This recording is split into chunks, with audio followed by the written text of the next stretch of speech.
नमस्कार शेतकरी मित्रांनो, मी गणेश यादव तुमचं माझ्या यूट्यूब चॅनलमध्ये स्वागत करतो. तर आज आपण आहे आपल्या ऊसाच्या प्लॉटमध्ये. तर या ऊसाच्या प्लॉटला आज 25 ते 30 दिवस पूर्ण झालेत. तर याला आपण पाणी देताना अशी तोटी पद्धत केली होती. तर आता आज आपण याला हे ड्रीप अंतरण्याचं काम करून घेणार आहोत. तर ड्रीप अंतरण्यामागचं एकच कारण आहे की तोटी पद्धत असताना ड्रीप का अंतरायची.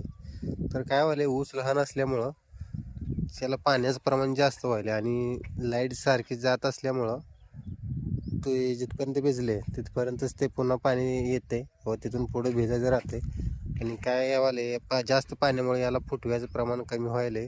आणि आता सध्या थंडीचे दिवस असल्यामुळं पाणी जास्त चालत नाही, त्याच्यामुळं आज आपण ड्रीप अंतरणार आहोत. तर ड्रीप अंतरायला काय आज आपण एक जुगाड केलेलं आहे. या जुगाडाविषयी मी तुम्हाला थोडी माहिती देतो बरं का. आणि काय होतं याच्यामुळं मनुष्यबळ किंवा जी माणसं आहेत आणि जी होणारा त्रास आहे थोडा कमी होतो. तर सर्वप्रथम मी तुम्हाला ते जुगाड पहिलं आहे ना ते पूर्णतः मोकळं करून दाखवतो, जेणेकरून तुमच्या लक्षात येईल काय. तर यामध्ये आपण काय काय केले, तर एक सिमेंटचा ठोकळा व त्या ठोकळ्यामध्ये एक बांबू घेतला आहे, 4 फूट उंचीचा असा बांबू घेतलेला आहे.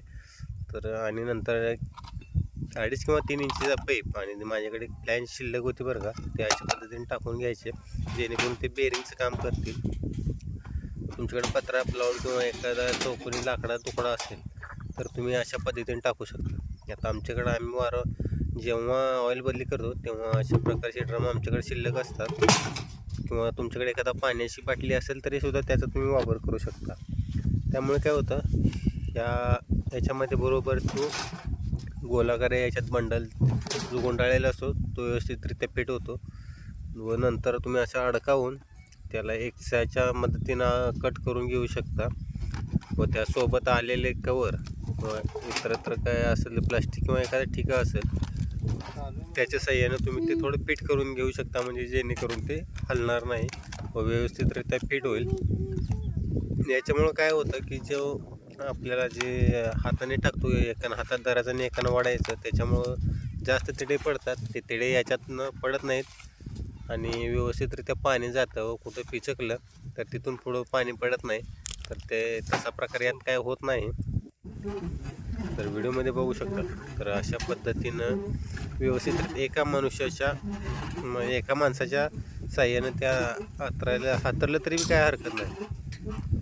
तर व्हिडिओ आवडल्यास नक्कीच आपल्या चॅनलला सबस्क्राईब करा. धन्यवाद.